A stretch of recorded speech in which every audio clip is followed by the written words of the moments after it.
Now come back into us. We're starting from P8 behind our teammate Buemi and just in front there of Lewis Hamilton in the Toyota. So not ideally where we'd want to be. Which pretty much where this Williams is at so far. Only 7th and 8th best, but ideally I would prefer to be in 7th instead of Buemi. But first race this season, you can't really draw any conclusions yet. I mean, Australia isn't my strongest of tracks anyway. Now coming to the 5 red lights, the start of the Australian Grand Prix. Lights out and away we go for the start of the 2017 season. We get a pretty terrible start actually, much like we did back in the Lotus and Manor days. It's going to go 3 wide to the two Mercedes and one of the Ferraris go down into turn 1. It's going to be 3 wide with them, just almost to get around. Now we're going side by side now with Lewis Hamilton. He's got to a pretty good run there. One of the Red Bulls gets slowed down, which means you have to slam on the brakes so we don't hit into the back of them. That might actually allow Lewis Hamilton now to try and get in front of us. As we all just steam our way down now into turn 3. Hopefully everyone's got through that contact through turn 1. They're trying to pull to the inside there of Lewis Hamilton. We're just a bit too far back. Now we've got the Haas there of Robbie Kubica trying to go right round our outside. We just managed to hold him off. Now we've got Wayne looking at the inside there of one of the Red Bulls. But I think the Red Bull is just going to hold on there around the outside line. He's obviously with its superior downforce and chassis over what the Williams has so far. So Wayne there has to slot back down into P7. We get very close there to the back there of Lewis Hamilton. So we're looking for a way around the back of the Toyota because, of course, the Toyota's first race back in Formula 1. We don't exactly know how their car design works. I mean, you know, like with the Red Bulls and McLarens, you know, they have good chassis and aero. But the Toyota does look to have pretty good aero, but I don't know how the chassis and everything's on it, seeing it's just their return to Formula 1. Assuming it's still basically the Force, what was previously Force India from last season, and given how terrible their car was, that Toyota team have really done a lot of good work over the winter to get that car now up into, well, with Hamilton in the top 10 and Ocon just outside the top 10, so pretty much the 5th, 6th best car on the grid. And cutting a bit further on, Sebastian Buemi is now right on the back there of the Red Bull of Max Verstappen. And that's just going to be BMW power, the Cosworth power in a straight line. Buemi's getting a great solution. That's going to pull to the inside there of Max Verstappen. Now coming down into turn 3, can Buemi make the move there? Or the inside Verstappen's going to try and hold it right around the outside. Side by side to him, Buemi's just got his nose in front now to try to hold it now around the outside. Much like Verstappen did to him back on lap 1. Buemi managed to make the sweep around the outside, does he? Yeah, Buemi managed to make the move there right around the outside there of Max Verstappen. Buemi really just literally showing us up in this fight. I see Max Verstappen there actually trying to lose a bit of ground there too. Sebastian Buemi already, so has Verstappen got a car issue? Now cutting a bit further on. Now Lewis Hamilton is now caught onto the back now of Max Verstappen, and that is going to be AMG power versus Cosworth time. It's still going to be strange taking the season with AMG when it's in a Toyota car, but that's the deal that Toyota made with Mercedes to keep using their power units for the season. But now Hamilton there trying to make a move on the back of Verstappen. Verstappen runs a bit wide there. Takes a bit of a compromise line, going really slowly there through turn 2. Now Hamilton gets really hard down. We're going to go side by side now with Lewis Hamilton trying to move around the outside. Lewis Hamilton making the move still now around the back now. Verstappen going to move up the inside of Max Verstappen as well. See it being side by side there with Max Verstappen. Verstappen trying to hold it up against him. Now he runs out a bit wide. Now he managed to make the move there on Max Verstappen. And Verstappen actually looks like he's going a bit slowly. So Verstappen definitely has some kind of car issue. So we see we're already pulling away there from the Dutchman. And now we are now up into P7 and got Buemi there about 3 seconds in front of us, and we need to try and catch him now. Seeing me and Buemi do seem pretty even on pace, and just for the psychological advantage I'd like to get one over him in the first race of the season. They're cutting a bit further on, and then looking back at the queue of cars that Max Verstappen is currently holding up. You see there Hamilton's now got past him. Of course, the Dennis like Kubica has now got past as well. Now we've got one of the Renaults of Hulkenberg now coming right onto the back now of the Red Bull Max Verstappen. Verstappen once again locks up slightly going into turn 3. This is personal between the Red Bull and the Renault, which know Red Bull terminated their contract with Renault for power units coming into this season, given the amount of engine failures and just general issues with the power units that Red Bull experienced last season. Of course, Renault really not supplying Red Bull with the worst engines as alive, but Verstappen runs off wide. Is he pulling over to the left? No, he's crashing into one of the Tarossos. That's definitely not what you want to do if you want to drive with the sister team, crashing there into the big scene. That's actually Carlos Sainz there, crashing into the back there of Max Verstappen. That's imagine it's quite personal between these two as well, seeming Verstappen was outscored by Sainz last season, but got the drive for Red Bull. And once again, Verstappen just runs out wide. So has Verstappen got a brake issue? He must have some kind of braking issue. You know, Verstappen, he's not this bad in the rain now. Harry Hunter managed to make a movement. Now Verstappen's coming back now. Harry Hunter's going to keep his side by side with 3 sections just to avoid contact. They're going to keep his side by side. Verstappen's going to get right around the outside there of Harry Hunter. fair play to there to Max Verstappen. He might have some kind of issue, but he's making a move right around the outside there of Rihanna. So a great move there from the Dutch. Now we've got Carmen Jordan trying to make a move up the inside of Harrianto, coming up into the third section, makes a move there up the inside of coming down, makes a move up the inside of Verstappen as well. Great move there from Carmen Jordan. It's almost like she's never been away from Formula 1. I mean, just coming back in 2017, driving a car is completely different to what she did in 2015 in the Lotus. And it makes you wonder why Renault didn't sign her for a race seat last season. But now, can Harrianto once again try and make a move on the back of Max Verstappen? Seeing the Cosworth power unit is still more powerful than the Mugen Honda in that McLaren. That's now Harrianto actually becoming a threat now from Lawrence Stroll. Now, no way McLaren can defend something with a BMW power unit in the back of it. Now Stroll trying to make a move up the inside there of Ria Harrianto going to turn 1. He makes a move stick there on Ria Harrianto, so now it's Stroll who's next in line to try and chase down Max Verstappen, to try and overtake him, because Verstappen there with braking issues. It's amazing that Verstappen hasn't actually managed to hit into the back of anyone yet. We're now coming in for our one stop. We're coming in now for our one stop, and unless he drives out, this will be our one stop in the race. Looks like Hamilton as well actually followed us onto this one stop strategy. Now we're coming into the pits now, and that's going to be Williams v Toyota. We know that Toyota bought out Force India, so I don't know how many of the old Force India staff that Toyota actually kept on this season, making the first pit stop there for possibly a new crew. It's been pretty even between us, so we still get back out there in front there of Lewis Hamilton, and the gap looks to be pretty much the same as what it was coming to pit lane, so still a decent pit stop for the Toyota pit crew on possibly their return as well, depending on how many of the pit crew are the same or what was before. Now coming out to turn 1, is Hamilton going to get from there with the Red Bull and keep it side by side there with the Red Bull? He just managed to get out front there in front of that Red Bull. So is that Daniel Kvyat and made the first pit stop? No, because actually Harrianto's the first car behind, so that's Verstappen's a lap down now to me and Hamilton. He's actually going to get lapped by a McLaren Honda in the not too distant future, so nightmare start to the season for Max Verstappen. And can be fair on looking at Ria Harrianto, they're going to Sev ultra soft tyres. So McLaren clearly think it's time for Sev dry tyres. I mean, imagine they're not making the same mistake as what they did last season of leaving Harrianto out on the inters when it was time for dry tyres. This time they're sending him out on dry tyres when it's possibly still time for inters still, so McLaren have gone either way, so you see if they get the strategy right this time.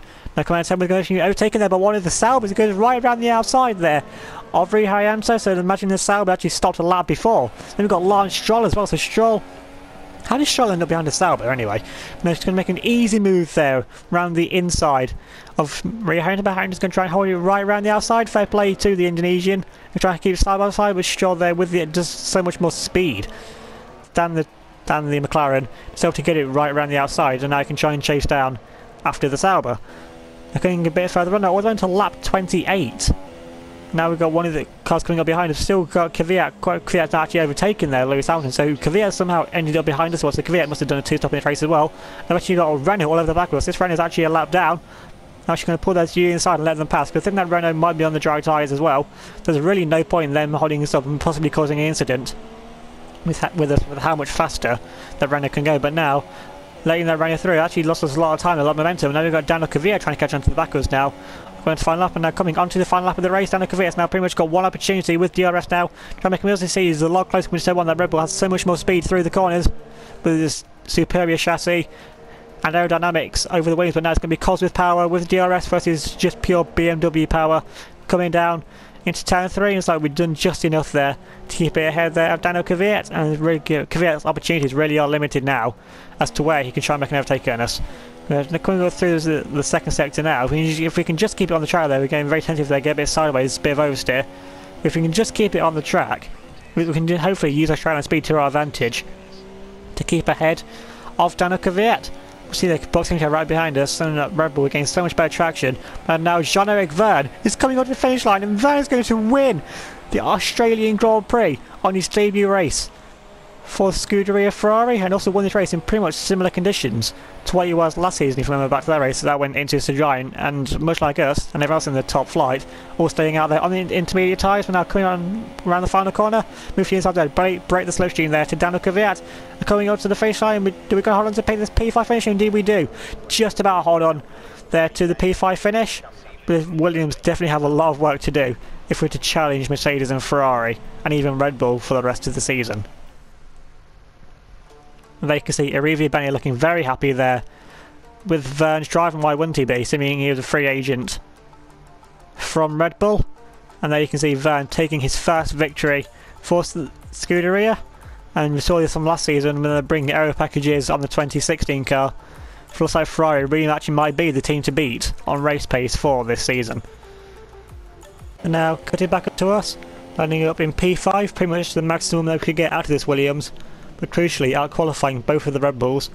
And our teammate Sebastian Buemi, safely with a good start, can try and get in amongst the two Mercedes and the two Ferraris who once again occupy the top 4 positions, or at the very least keep Daniel Kvyat and Max Verstappen behind us. But now coming to the 5 red lights, the start of the Chinese Grand Prix. Lights out and away we go. We get a lot of wheel spin there on the start, really bogged down. That's where you're going to have. Now we've got Daniel Kvyat just going to race side by side with us now. Coming down his tail one. Kvyat's trying to move that up the inside and keep it side by side now. With Daniel Kvyat trying to hold it right around the outside. We've got the sweeping line there right around the outside. We did manage to get it just about right around the outside of Daniel Kvyat once again, do we? Going to be side by side now coming into turn 2. Daniel Kvyat trying to hold it there right around the outside line. We're trying to force out the young Russian there. Which looks like we just about managed to do. Daniel Kvyat still trying to hold it around the outside. But thankfully we just about managed to squeeze out Kvyat there. We moved to the inside there to defend the inside line. And everyone just bunches up it now. Coming to the end of the first sector. We have to stay behind there. Pascal Wehrlein, the yellow flag's further behind. So there may have been a bit of incident there where one of the cars further behind. But thankfully everyone still looks like they have just about managed to get through the hairpin style corner there. Now coming through the sweeping S section, this is where we're losing quite a bit of time here in qualifying. You've seen the chassis and aero compared to the Mercedes, Ferrari and of course the two Red Bulls behind us is honestly, you've seen for the last race, is really no match for the Ferraris at least, but the straight line speed is enough in qualifying at least for us to get ahead there of the two Red Bulls. Of course with their Cosworth power unit not quite up to scratch yet with the BMW AMG or Ferrari engines. And now coming around this long straight, this is where hopefully our straight line speed advantage, albeit only slow but it's still an advantage, will hopefully come into play. But you can just see in a straight line, Wehrlein and Alonso and the two Ferraris already pulling away from us. So talking of pulling away, you see Alonso already starting to pull away slightly there from that Ferrari in second place. And coming up to the hairpin, you see Pascal Wehrlein looking very, very racy on the back there of the second of the Ferraris.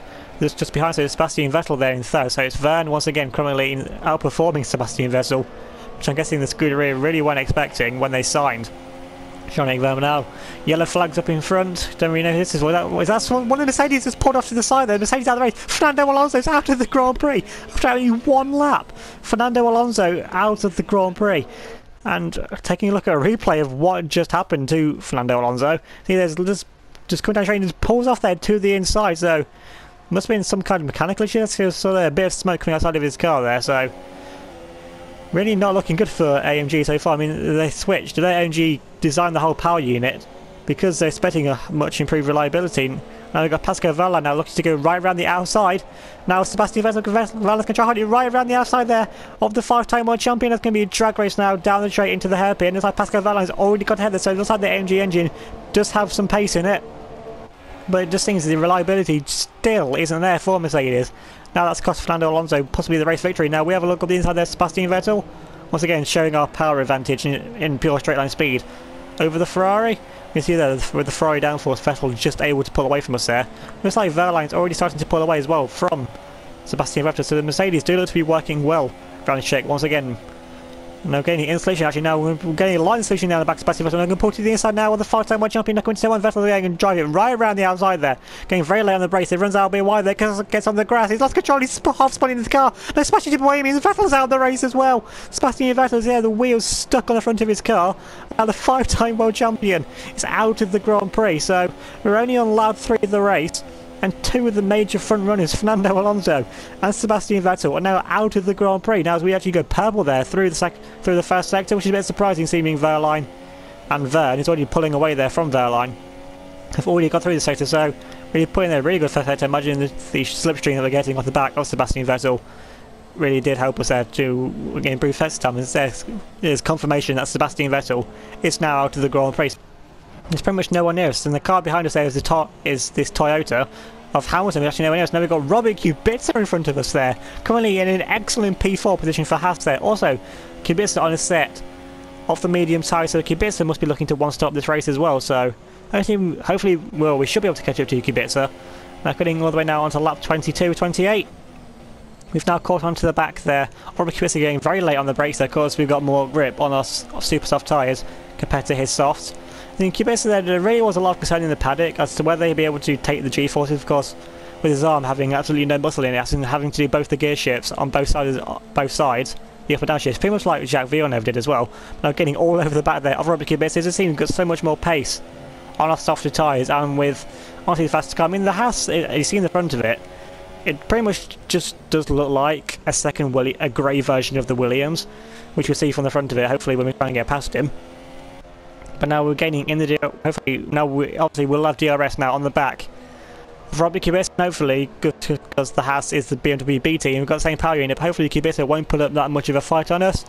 Now we're gaining in the DRS now, we're going to pull to the inside, are we? No, we pulled to the inside now of Robert Kubica, very close there to most likely wheel to contact. See there, the Haas basically just looks like a grey and red version of the Williams. But we managed to make the move there. Robert Kubica actually gets a pretty decent run there out of the hairpin. But now coming down into the final corner, Kubica will have DRS now to try and come back. Does Kubica going to try and make a move on us coming down to turn 1 to see there through the final corner with our superior aerodynamics over the Haas, but able to pull away there from Kubica. Man, actually cutting onto the end now of the final lap. That's how it would stay for Johnny and win his Grand Prix to make it 2 wins out of 2 and 2 wins out of for the Scuderia Ferrari team. Back onto us now, coming down the hairpin now for the final time. We're still in P4 and it's seen Daniel Ricciardo's absolutely nowhere to be seen there on the mini-map. So it looks like the one stop honestly was the way to go in this race, but I just didn't feel confident with doing one stop. That would have too little pace and just fall back and maybe even get a puncture. So, but still P4, it's definitely a lot higher than what the team were expecting, seeming if all the top teams were there. Still a P4 finish, definitely still wouldn't have work to do for the remainder of the season. Hopefully the rumours are true that they do bring a B-spec car for the remainder of the season. As you can see, Review Benny looking very happy once again with Jean-Eric Vergne's performance. Once again, he makes it 2 wins out of 2 there for himself, and really is starting to run away the championship lead. Honestly, before the championships even really begun. Okay, back into us, starting in P9, behind Hamilton there in his upgraded Toyota. And just in front there, Robert Kubica in the Haas. I mean, we know how similar the Haas and Williams are in terms of, well, the looks. I mean, the cars are technically very different, but on the looks, they look pretty much the same. Now coming to the 5 red lights for the start of the Bahrain Grand Prix. Lights out and away we go. It looks like Hamilton actually looks like he jumped the start kind of there. Well, we just got a really bad start, but now going side by side now with Lewis Hamilton now coming down into turn 1. He's actually being sandwiched between the Haas as well. Now we have to break there. Hamilton goes for a dive up the inside there. Oh, we're taking this past new one. He's going to side by side between them two. Now we can try and hold off there for one of the Haas's, which I think may still be curious. And they've cut the corner completely there to keep side by side with us. And then they've to place them us there with the corner cut. Now they're getting a good solution there off the back now. Sebastian Buemi now trying to pull back to the inside now of the Haas. Coming up now to territory, trying to move up side, we keep it side by side there with the Haas. The Haas there on the racing line, we try and hold it up the inside. It's going to be side by side now on corner exit. The Haas can have the better racing line. Now we have to back off there, and let the Haas go in front of us. But surely they took that position of really. That's actually launched Stroll in front of us there. So Stroll with a good start there to get ahead of Kubica on the run down into turn 1, but then just completely corner cut turn 2 to take the position from us. So surely Stroll has to give us that position. Now coming midway through lap 22, we've now got Lewis Hamilton gaining on us. Of course, Hamilton there on the soft tyres, so despite anything that we can do, Hamilton will still be faster. Hopefully we can try keep him behind, because towards the end of the race, our tyres will still be fresher. I mean, we'll have less wear, because the medium tyres are a lot more durable than the soft tyres, so hopefully we can just try and keep Hamilton behind us to try and keep this mediocre, honestly, P6 position given. Well, we won this race last season, albeit by luck, so we should have finished 3rd in that race.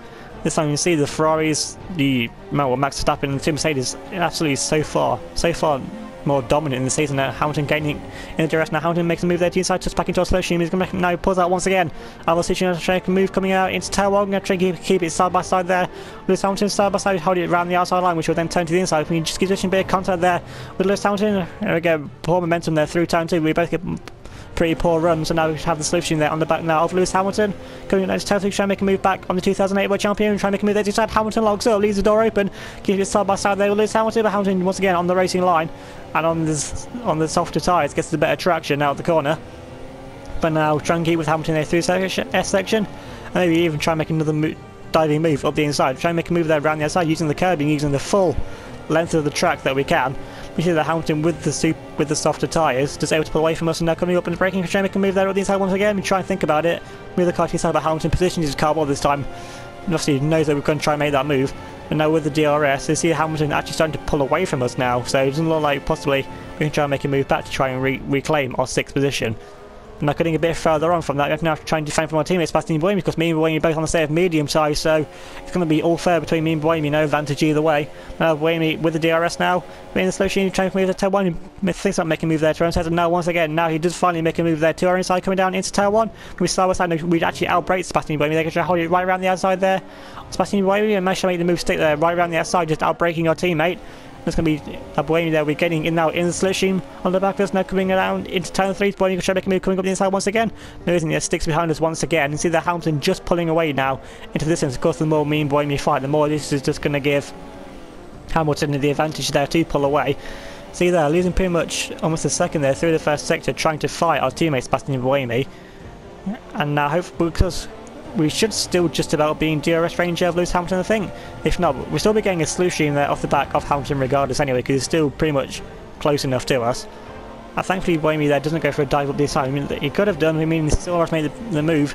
Unfortunately, we don't have DRS on the back of Hamilton, but we are pretty much just close enough still, just about, to get the slipstream there off the back of Lewis Hamilton. Now coming up through this left section, just need to try and gain as much time as possible. Sitting there with DRS. There's pretty much no defence unless we manage to outbrake Sebastian Buemi once again. We've seen us do it last time, so if Buemi can get a bit braver on the brakes, then he should really be able to make the move. Going to get a bit on the cabin there. If we're going to give us a poor run there out of the corner, Buemi will be gaining in our slipstream now, coming down into the final corner. See how much Buemi is gaining in the slipstream with a bit of momentum as well, of not running on the curbs through the second to last corner. But now coming around the final corner, we must get the best run that we can, but now have to try and defend once again from Sebastian Buemi now, with only a few laps left to go in this race, only 4 laps left to go. Now Buemi getting on the slipstream. See Sebastian in the next race, going to side by side this once again. He forced Buemi there over to the inside. There's going to be side by side once again, coming down into turn 1. Buemi with the inside line once again, trying to hold it right around the outside. Also managed to get the momentum there around the hill, but Buemi pinches us there to the apex. We get a pull around, and Buemi forces his way up there up the inside. They're going to force Buemi there over to the inside, pretty much a Ricardo Alonso move there from 2011. I'll keep it side by side there with Sebastian Buemi. Try hold it around the outside. We're on the racing line to show you where the momentum. We just avoid wheel to wheel contact there. But I mean, that could have been very, very disastrous for both of them. We could have launched Buemi there off his back wheel, but Buemi there managed to make the move in front of us. But now we'll have the DRS to try and come back now. At Sebastian Buemi, get very late on the brakes there once again, using the curbs, trying to maximise the corner entry, to try and keep as much momentum as we can. And I couldn't try and make a diving move up the inside of Sebastian Buemi. No, once again, we're not close enough to try and make that move like we did on Hamilton earlier on in the race. And then we've got Esteban Ocon in the unupgraded Toyota behind us, so there shouldn't really be so much pressure from behind. And see now Sebastian Buemi is really pulling away from us. Like cutting onto the end of the final lap, Jean-Eric Verne rounds the final corner, is coming up to the finish line, and Jean-Eric Verne wins the Bahrain Grand Prix to make it 3 wins in a row for himself and the Scuderia. See there, Sebastian Vettel coming home down in second to round off a Ferrari 1-2. Now coming back onto us, coming up now to the final corner. Sebastian Buemi has kept in front of us now. Daniel Kvyat on the soft tyres managed to recover back up there to P9. And Buemi didn't get too far in front, but it doesn't matter how far in front of us he is, because Buemi is still going to finish there. In P7 we have to settle for a rather mediocre P8, and pretty much just showing how much work Williams have to do if we're to challenge Red Bull and the other 2 top teams on a regular basis. They can see Arriva Bene looking honestly very happy once again. Now Ferrari, in the first 3 races of this season, have equalled the amount of wins that they took last season. Gianni Vone there taking his 6th career victory. So half of his career victories now have come in the first 3 races and come for Ferrari. And I imagine that Red Bull now are really regretting not re-signing Jean-Eric Verne there for another season. Now come back to Josh, starting from P5. So improvements are being made by Williams, but you've seen still quite some way off getting into the top, breaking into that top 4 with the 2 Mercedes and the 2 Ferraris. But now coming to the 5 red lights for the start of the Russian Grand Prix. Lights out and away we go. Actually get a pretty decent start there. Pascal Wehrlein bogs down slightly at the start, but coming to 6th phase of the start, we're still getting alongside there. Pascal Wehrlein, so we've got a pretty decent start there. Look at Verstappen is going right in the middle of us. Verstappen just about finding a gap there to keep it 3 wide now. We're getting very close there with Max Verstappen now coming down into turn 1. Maybe last the lay breakers there. We're trying to keep it side by side there with Pascal Wehrlein. Looking side by side, you can sweep right around the outside there. Pascal Wehrlein. Wehrlein gets a really poor run there. Then comes Max Verstappen as well, trying to make a move there around the inside there. Pascal Wehrlein makes the move there, just cut in front there of Pascal Wehrlein without making contact. And now Wehrlein has to settle in there behind Max Verstappen. Now we've got Robert Kubica against Salvatano with one of the other Red Bull of Daniel Kvyat there, and Kvyat just managed to use his downforce to his advantage there to make his way there up the inside. But still, pretty decent start there from Robert Kubica, who's actually got ahead there of Sebastian Buemi. So poor start there from Buemi, losing at least 2 positions to Kvyat and Robert Kubica. So now we can try and chase down Carlos Sainz, that is, in the Toro Rosso. So we've got Pascal Wehrlein right behind us. So there's not really much point fighting Wehrlein, seeing he's on ultra soft tyres and has to stop again. But the yellow flag's on my friend. Is that car off the track? Someone's smoking away there. It's off the track. Fernando Alonso's out of the Grand Prix. Fernando Alonso is just having that. 2 races already he's retired from with some kind of mechanical failure. So he's definitely got the Bottas car from last season. VSC called out for that. But now going on to the end of the VSC. Catching now onto the back of Carlos Sainz. I mean, that VSC pretty much ruined any chance of us getting past Sainz on this lap. So we've been stuck behind the Toro Rosso for a lap longer than ideally I'd want to be, but nothing lost, nothing gained, seeming everyone else had to go to the VSC speed as well. But now we'll have DRS and slipstream now on the back of Carlos Sainz. Of course, when the VSC ends, it's back to DRS straight away, not like actual safety cars waits 2 laps before DRS is back once again. But now we're getting in the DRS now on the back of Carlos Sainz. Go down to turn 1 and close to try and make a move under the braking and make a move there to the side. We're just not quite close enough there to Carlos Sainz. You have to tuck back in behind the young Spaniard. But now coming up through this long left-hander once again to see how the dirty air affects the Williams course on newer tyres. So you see on newer tyres, we're able to keep the line pretty decent there actually. Just when the tyres start to wear, that the dirty air really starts to have an effect on our Williams. And now coming up into the end of the first sector, close up once again. We fake a move there to the inside, trying to force Carlos Sainz into a mistake, but I think we might just have to wait till DRS down the back isn't straight for us to try and make a move. Now coming up, getting very close under braking, of course, just with the more downforce we have on the Williams, of course with the fresher tyres, we're able to brake later, use the grip to our advantage. And all this is ruining Pascal Wehrlein's stint behind us. Ultra soft tyres, it means making another stop. He's going to lose 20-ish seconds. And he really needs to be getting in front of us now, pulling away, which is clearly not what he's getting. But now getting on the back of Carlos Sainz, now we're going to make a move to the inside now of Carlos Sainz, coming down the straight into the hairpin. Is Sainz going to put up a fight? Not really, because there's not really much point of Sainz putting up a fight, seeming that he's still got to stop in this race as well. But Sainz might actually want to try and fight Pascal Wehrlein here, seeming they've both got to stop again. So for position, Sainz is actually ahead of Pascal Wehrlein. So they try and catch up to the back now, Sebastian Vettel or Jean-Luc Van, who's in the pit lane. Why is Van in the pits? Has Van got a slow puncture or something? Why is Van in the pits? He's on the super soft tyres there. He's already made his stop, so why is he in the pits? I mean, the Ferrari pit crew aren't out there, so has Van got a drive-through penalty for something? I mean, yeah, Van's got a drive-through, he's gone past the Ferrari gate.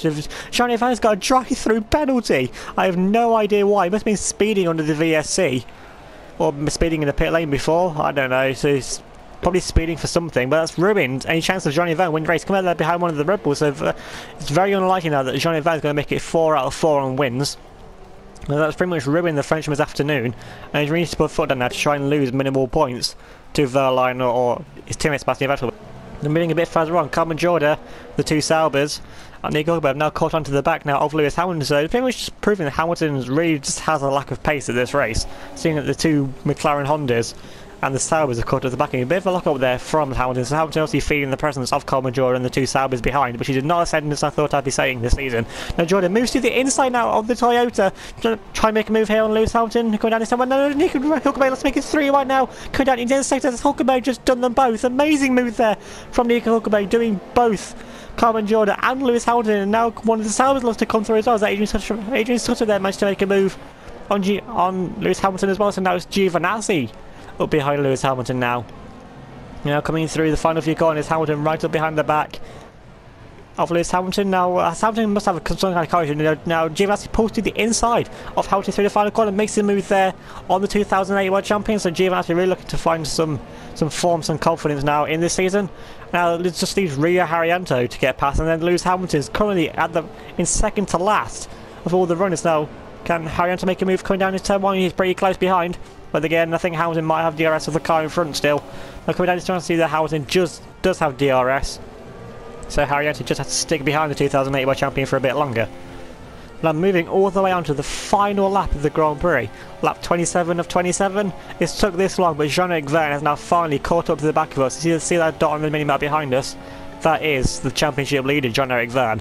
Now he's going to have one chance to try and get past us, but hopefully we can try and use our superior engine power to keep in front here of Jean-Luc Van, because Van will have DRS. Is he close to trying to make a move? He has to try some mega move, pretty much like what we did in 2014 to get past Rosberg for the win of the race. Go down to the hairpin. Thankfully Jean Van doesn't go for a move, thinking, why not, as a championship leader, why throw it all away for an extra 3 points instead might risk taking yourself out of the race.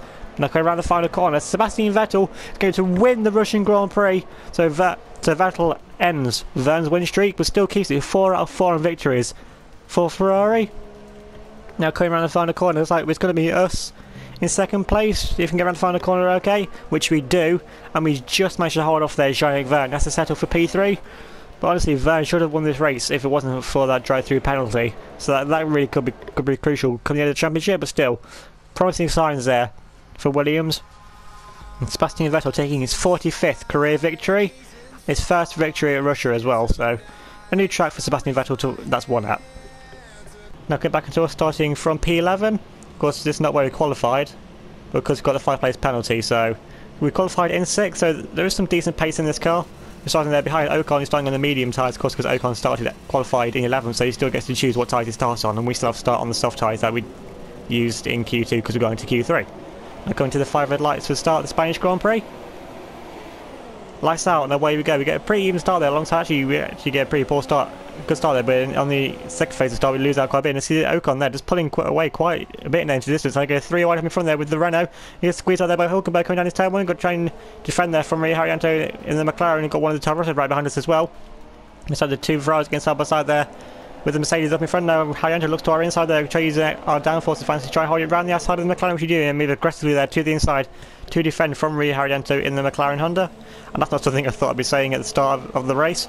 Now we're getting right back up behind Esteban Ocon once again. We're still just snaking our way this whole queue of cars. Can we possibly make a move up the inside now, trying once again to find our line around the outside, which remember back to last season, season 3, in the really, well, it was torrential rain in the Spanish Grand Prix. We found some good momentum there around the outside of turn 5. It doesn't look like on this far side we managed to find any momentum to try and get around Esteban Ocon here in the Toyota cars, because Ocon is on the medium tyres, so he's going to be going a lot slower theoretically than what we should, so we need to try and make a move on Esteban Ocon as quick as possible. Now we move to the inside of Esteban Ocon, coming up now into the 3rd sector, try and make a move that up the inside. Ocon try and hold it right around the outside, but we managed to use our tyre grip advantage and our just general downforce advantage to get past the Toyota there, which is a move that we really needed to make, so to minimise the time loss to the Red Bulls and our teammate Sebastian Williams up in front. And now we can try and chase down Nico Hulkenberg in the Renaults on soft tyres, because Hulkenberg with a really good qualifying here to get to start in P8. So the Renault are slowly improving, see if now we can get in the DR with the slipstream. Of course, no DRS yet, that's not activated to start of lap 3. And we're getting quite a bit here in the slipstream of Nico Hulkenberg. Now going to pull to the inside now of Nico Hulkenberg, coming down to turn 1. Can we make the move stick? Coming into turn 1, in side by side with Hulkenberg, we do manage to make the move stick there on the German. To move ahead there, so that's just proving the power difference still between the Renault power units and the BMW power units. So now we can try and chase down Hamilton, who's also starting on a set of medium tyres, and Hamilton started in 9th. So Hamilton did Q2 on a set of medium tyres and managed to get through into Q3. So once again, the Toyota's showing pretty good pace, albeit maybe to their AMG power unit still, as Toyota's still yet to bring their own power unit. That's probably coming for next season. And then we got the leader of the race, which is now actually Sebastian Vettel. So Vettel there has got past Daniel Kvyat, imagining the DRS straight down into turn 1. And now Vettel now comes up to try and lap the Sauber there. Although Sutter makes the move there around the outside of the German. And now Sutter really needs to get out of the way now. You can see we've got Daniel Kvyat getting right behind him now, along with Jean-Eric Verne. And Fernando Alonso now, Sutter thankfully there moves over to the inside. Now he's trying to make it easier there, but no, he's going to make Fernando Alonso fight him there to the inside. I mean, fair play, there's nowhere else really that he could have gone to. Now the next up is trying to chase down one of the Tarosas, so Vettel now coming up to the back now of the second of the Saubers. And we've got a fight here, is actually Jean-Eric Verne managed to make a move there on Daniel Kvyat throughout all of that, so Sutter there not doing many favours there for Daniel Kvyat, but I mean, why would it really matter? They're not in the same team, so it doesn't really matter what Adrian Sutter does for Daniel Kvyat. So now Sebastian Vettel now coming up to the back now of the second of the Toro Rosso, which actually cars Sainz. So Sainz really not having the best of races, just really hasn't found much pace in this race. Seeing qualifying is quite a way down off his teammate Pierre Gasly, and now Sainz really isn't getting out of the way here of the race leader Sebastian Vettel. And this is going to cost Vettel time here to his teammate Johnny Van right behind. There's actually been a contact there between Sainz and Carmen Jordan, so Sainz getting a bit impatient there behind Jordan, and actually holds up Sebastian Vettel. Now that's actually put Jean-Eric Verne right on the back now of Sebastian Vettel. Now got a fight for the lead coming up to the race between the two Ferraris. He's still got Daniel Kvyat frantically trying to defend from Fernando Alonso to try and hold on to a podium position there on the set of hard tyres. Now they both got DRS. Let's see now, can they make a move past the Toro Rosso and McLaren Honda? With Daniel Kvyat's got past at least. Now Sebastian Vettel managed to make the move there on Giovinazzi. We know Giovinazzi's Ferrari's next young prospect, so he's really not going to want to hold up Jean-Eric Vergne here. He really needs to get out of the way now coming up into this chicane, but he's not getting out of the way of Jean-Eric Vergne. He's really holding up the championship leader here, so maybe a bit of favouritism here from Giovinazzi. So maybe Giovinazzi likes Sebastian Vettel more than Jean-Eric Vergne, I don't really know, but he's really not got out of the way. You can just see Sebastian Vettel's not even on the same screen anymore. He's lost that much time, Jean-Eric Vergne has, and that's actually put Daniel Kvyat now and Fernando Alonso right onto the back now of the championship leader once again. But you just see Cosworth power v Ferrari power, there's not really much that Daniel Kvyat can do in terms of straight line speed to try and power his way past. Now moving on to the final lap now of the Grand Prix. Sebastian Vettel now catching up to the back of Robert Kubica to put the 2008 Canadian Grand Prix winner a lap down. And see now Kubica should hopefully just get out of the way here. There's not really much point in fighting the five-time world champion Sebastian Vettel, and thankfully he just managed to make a clear move there around the outside of Robert Kubica. You see there, Jean-Eric Vergne really hasn't been able to catch back up to Sebastian Vettel, so Giovinazzi there, honestly, is pretty much ruined Jean-Eric Vergne's chances of winning this race. So I imagine that Ferrari might have a few choice words to say to Giovinazzi come the end of this race, but now Sebastian Vettel could around the final corner. He's got one more corner to go. If he makes it around the final corner, which indeed he does, and now Sebastian Vettel coming up to the line. Sebastian Vettel is going to win the Spanish Grand Prix, albeit thanks to Giovinazzi, really ruining any chances of Jean-Eric Vergne trying to win the Grand Prix. So it's still yet another Ferrari 1-2, and Ferrari is still the only team to win a race in this season, so still a lot of work to do for Red Bull, for Mercedes at least. And we're going to make a move there around the outside of one of the sides. Don't leave them much space, even though they didn't leave us much space as well. Now we've got Buemi behind us, so Buemi has managed to catch up to and pass Lewis Hamilton, so still managed to go up to 7th from starting 11th, but still we could have got Max Verstappen if we had gone to serve hard tyres. But now clearing around the final corner, got one more corner to go, and thankfully no dramas around the final corner. It's going to come across the line to finish in P7, and what should be a P8 finish there for Buemi, but still 7th and 8th. Given how much better we did last season, it just proves how much work Williams really still have to do in this season. And there you can see Irigi Bene once again looking overjoyed, honestly, with 5 wins out of 5 for his team, with 2 for Sebastian Vettel and 3 for Jean-Eric Vergne. And Ferrari really are just running away with this championship now. And now coming to the 5 red lights for the start of the Monaco Grand Prix. Lights out and away we go. We actually get a pre-to start there. It's like one of the Mercedes up in front hasn't got the best of starts there coming through now. It's Telmo going side by side with Jean-Eric Vergne, so trying to hold it around the outside there of Jean-Eric Vergne, but Vergne with the inside line just managed to make the move on there. Now we can try and gain on Jean-Eric Vergne now coming up there. We actually got a red flag. We got a red flag situation. What's happening here? Going 4 wide into turn 1, and now that's not going to anywhere. There's cars into the wall, the McLarens, the Renaults, the 2 Saubers, everyone. It's a huge traffic jam here at turn 1. What happened here? So looking on board now from Carmen Jorda, the 4 cars in front just go completely straight on there into turn 1. Then Jorda just gets stuck behind the Renault, moves out of the way, but then has nowhere to go because there's just a wall there. See one of the Toroses look like on our left as well. Now looking at it now from further back, you see the 2 Hasses there stuck in between this queue with the 2 Saubers, the 2 Renaults. There, one of the Torosos just getting out of the way of everyone, and the other Renault they're getting stuck behind as well. Crazy scene so far. They're now even Pierre Gasly's there, completely sandwiched there between the McLaren and the Red Bull. Takes a few knocks there to the front wheels. So imagine you're very lucky if he hasn't got any steering damage or some sort of kind of suspension damage there from that contact. But now, coming around back now to the restart, so honestly it's a good job that we have red flag situation restarts back for 2017, so now have to do yet another formation lap, then we restart the race once again with the full 36 laps yet to do. You can see there, it looks like all the cars are back on the starting grid, so they're back, once again Haryanto and Jorda with it all to do once again now on the start. But now coming back to the 5 red lights for the restart of the Monaco Grand Prix. Lights out and away we go. Can we get a good start like last time? Actually, you get a pre-to start there. We're gaining now on Jean-Eric Vergne. Now coming down his tail. We get squeezed by Jean-Eric Vergne into the wall. We get so close there with Jean-Eric Vergne. That could have been a wheel off for us now. Looks like everyone's managed to make it around turn 1 this time cleanly. So we're going side by side there with Jean-Eric Vergne now. Over the hill now, coming up now into the casino section. Like Vergne may have got us on the run there up to the casino. Going side by side now with Pascal Wehrlein. Vergne trying to hold it around the outside, which will then turn to the inside. We're on the racing line trying to hold it right around the outside now of Pascal Wehrlein. Now coming up into the hairpin section, still trying to hold it around the outside now of Pascal Wehrlein. Coming down into the hairpin, we have to back out there, give Wehrlein a position because there's no way we can go too wide through this section, especially with these wider cars. See there, everyone else is snaking their way through the section behind. See there, we dropped quite a bit of time there to Pascal Wehrlein. Now that's going to put Sebastian Buemi now right behind us, and Buemi, he's won this race before. Remember back to season 2 2015, albeit by luck, but Buemi has won this race before, so he definitely knows his way around this circuit in a Williams. Then we've got Fernando Alonso up front leading the Grand Prix, so he got the jump on Sebastian Vettel there at the start. Now moving on to lap 4, we've still got Buemi right up behind us. I mean, we see how much time we've already lost to the cars in front. Now coming up now through Raskas final sector, and still got Buemi there right up behind us.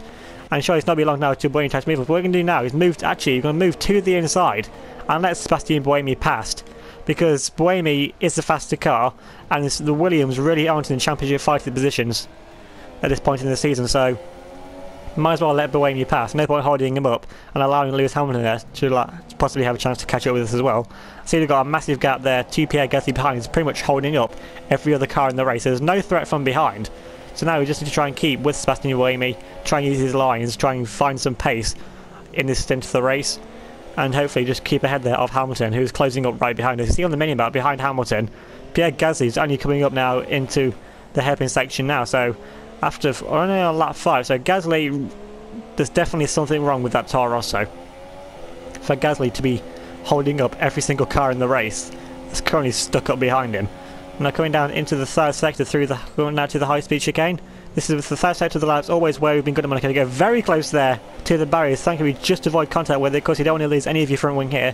Seeming this Williams is pretty light on aero as it is already, without making it even lighter. It's a bit lively back end as well, losing a bit there on the back end, almost losing it through the swimming pool section. Now coming up through the fast sector, we've not actually been gaining that much time on the back of Buemi, so Buemi really does have some genuine pace in that Williams over us in this first into the race at least. Of course, this race only being a one-stop, and they're coming all the way down to lap 8. And Buemi is that he's still slowly pulling away from us. He's not pulling away dramatically, but he's still a noticeable gap that Buemi is pulling to us. And obviously got a safety car deployed. Robbie Kubica's out of the Grand Prix. So what's happened there to Kubica? Now we've got a safety car deployed, so that's going to help us at least catch up to everyone else. And now that's actually going to neutralise the field, so maybe Torres has some time to fix Gasly's car for whatever is possibly wrong with it. Now the team giving a strategy change there to come in on the end of this lap to go on to another set of ultra soft tyres and then finish on a set of super soft. So the team want us to make a 2-stop in this race, and I think they've seen the gap that we've got behind Hamilton, so we'll drop behind Hamilton if we pit. But I think the team are gambling that there's enough of a gap to Gasly for us to come out in front of him. So we've only got a few more corners left to decide whether or not we actually come in to make this strategy change. See, Buemi stays out, so Buemi is doing a one-stop still, so it looks like we're actually going to come in now. We accept the strategy change there from the team. So now we're going to come in to go onto another set of the ultra soft tyres, and just hope that we come out in front of Gasly, don't get stuck in the train of every single other car that's currently in the race. See, they're a very lonely pit lane, so it looks like we're the only ones coming in, albeit Gasly's that far behind that the other pit crews haven't bothered coming out yet. So you see, we're coming out in a very lonely pit, on a very lonely pit straight, and here's everyone else only coming down the pit straight now. So we have come out in front there of Pierre Gasly and every other car in the race that's stuck up behind him. So a good strategy call there from Williams, I'd say, if it works out. But we need to get past Hamilton first. But looking at replay of what happened here to Robert Kubica, I mean, he's still stuck up behind the Toro Rosso, behind Adrian Sutil, and we know that the Haas has a really good straight line speed, of course, having that BMW power unit, but they just haven't quite got the aero and chassis to go with it. I mean, they did qualify 8th and 9th, but like I said, with the wider cars, there's just not really anywhere that you can overtake around Monaco. Now, Kubica coming around the final corners, bang! Something's gone bang in the back of his car. I don't think it's an engine, because he's still going at a pretty decent speed, so possibly an oil leak, radiator's gone, but some things let go in the back of that Haas. And now Kubica retiring for what could be the final Monaco Grand Prix. Now cutting all the way onto lap 36, not much longer to go in this race, trying to go around the outside now of Giovinazzi to put the young Italian a lap down, but there's nowhere through. They're going to stay behind Giovinazzi now coming through the hairpin. Of course, they don't want to make a move there through the hairpin. Now Giovinazzi makes a move there to the outside, lets us go through on the inside now, going up into the tunnel section. I thankfully managed to make the move there on Giovinazzi. Of course, being still behind the Sauber there, of course, that would allow Sebastian Buemi to catch onto the back of us now. And now we can catch up down to everyone else to put them a lap down as well. So we've seen everyone else has been so far been pretty well behaved at getting out of the way when they're being lapped. But I imagine a Toyota v Williams isn't going to be the easiest situations, given the Toyota and the Williams do seem pretty evenly matched at this stage of the season. And Giovinazzi is still holding up Sebastian Buemi, of course, coming through this third sector. There's not really anywhere apart from Raskas that you can let a lead car through, which even actually thankfully does get out of the way there on the first opportunity that he does. Now we're coming up behind Esteban Ocon, now cutting right onto the back now of Carlos Sainz. Of course, both of them still stuck behind the Sauber of Adrian Sutil, and Sutil not really having the race pace they showed in qualifying. It was decent qualifying, it's lined up in 14th. Albeit it would have been in 16th if it wasn't for the grid penalties for the two Hatters, but still, encouraging signs for Sauber that they are finding some pace. Now trying to go around the outside there of Ocon, and we do manage to make the move there around the outside of Esteban Ocon there on the racing line. And now coming up into the hairpin station, Ocon's actually going to keep his nose in there on the inside. What is Esteban Ocon doing? Keeping his side by side now, going up into the hairpin. Ocon's possibly going to the wall, trying to pit us there into the wall. What stupid driving from Esteban Ocon. What is he thinking there? Now Sebastian Buemi tries to make the move around the outside of Esteban Ocon. Can he make the mistake? There he goes very gingerly around the next corner. Honestly, I don't blame him. Seeing Ocon would have probably tried to take out Sebastian Buemi as well. But what was Esteban Ocon thinking there? Keeping side by side with us, and we're in P3, a lap ahead. Why is he trying to take us out? What would Ocon have achieved from taking us out of the race? Because that would just give Buemi P3, so Williams would have been in third. Granted, it would have lessened our points haul, but still, I think Buemi and me have been very lucky there to get around Esteban Ocon the way we did. But now we're catching on to the back now of Carlos Sainz in the Toro Rosso. Okay, a very huge power slide there around the final corner. Again, some terrible legs, and now Buemi's going to try and pull side by side with us now coming down into tail 1. Buemi with DRS can try and make the move there around the outside. We have to defend our inside line coming down into tail 1. Buemi can't quite hold it around the outside. And we managed to keep it into P3 there ahead of our teammate. And that's going to put Esteban Ocon right up behind us. And I won't be surprised if Ocon just straight lines into the back of Buemi at this point to try and take one of us out at least. Assuming that's what he wants to do in this race, take out one of the Williams. But still, actually lost quite a bit of time there behind Carlos Sainz, now coming down into the hairpin and getting right up behind the back now of the Spaniard. Of course, we're just so much faster than the Toro Rosso. The bit of time that we did lose has pretty much just been nullified. There's only a lap and a half left to go in this race to get very close to the wall there, almost lop off a bit of our front wing, but thankfully we just avoided the wall, used the camber of the curb there to turn the car around the corner. Once getting very close towards the corner, got Sebastian Buemi getting right up behind us as we try and make a move coming up into the chicane. Thankfully he doesn't, he's just a bit too far behind. But we've still got Esteban Ocon there. That's a very big danger right behind the two of us if me and Buemi start battling once again. And once again, it's coming up through the side sector, trying to defend from Buemi, just giving us losing time behind Carlos Sainz. So once again, could these back markers decide the outcome of the race? And again, right to behind the back now of Carlos Sainz. Sainz moves to the inside, and we can try and go around the outside there of Carlos Sainz. We did manage to make the move there on the Toro Rosso. And I've got Carlos Sainz weaving all over the track, trying to take out Buemi. Why is everyone trying to take out the Williams in this race? No, next Buemi there managed to make the move around Carlos Sainz, and Ocon there actually makes the move past Carlos Sainz as well. So there's two cars now trying to take out me and Buemi, but somehow me and Buemi have managed to get through. Maybe not unscathed. I think we have a bit of floor damage from the contact with Esteban Ocon, but now we're catching up now to Adrian Sutil in the Sauber. But it's just way behind Pascal Wehrlein and the current race leader. Jean-Eric Vergne now coming around the final corner. He's got one straight left to go. Now coming up to the finish line, and Jean-Eric Vergne is going to win what could be the final ever Monaco Grand Prix for Ferrari, and taking his championship back on track, with Pascal Wehrlein coming home in second for Mercedes. So the usual suspects taking the first two sets of the podium. Now we've got Sebastian Buemi right up behind us now, as we're coming up right behind the back now of Adrian Sutil in the Sauber. See there, we're losing a bit of time there to the back of the Sauber because we're in full defence mode from our teammate Sebastian Buemi there to get a nice view of the both. And Buemi's right up behind us, we have to defend there to the inside now, coming up through the high-speed chicane. Buemi's going to got one move left to go. Can make a move there up the inside of Rascal, so he can try and make a move up the inside, we'll leave the door open. But thankfully Buemi doesn't go for a move. And we actually put a lap there on Adrian Sutil to get a terrible exit there around the final corner. Could this give Buemi the opportunity to make a move on us? The Buemi there going side by side now with the Sauber of Adrian Sutil, but how close is he to the back of us? Is he going to try and make a move coming up at the finish line? No. And we just managed to hold on to what has been the most hard-fought P3 of my entire career. And there you can see Jean-Eric Vergne taking his 7th career victory, his 4th out of 6 races this season, and it's also taking Ferrari's first win at Monaco since 2001, and what could be the last race victory at Monaco as well. And Jean-Eric Vergne now really getting his championship charge back on track.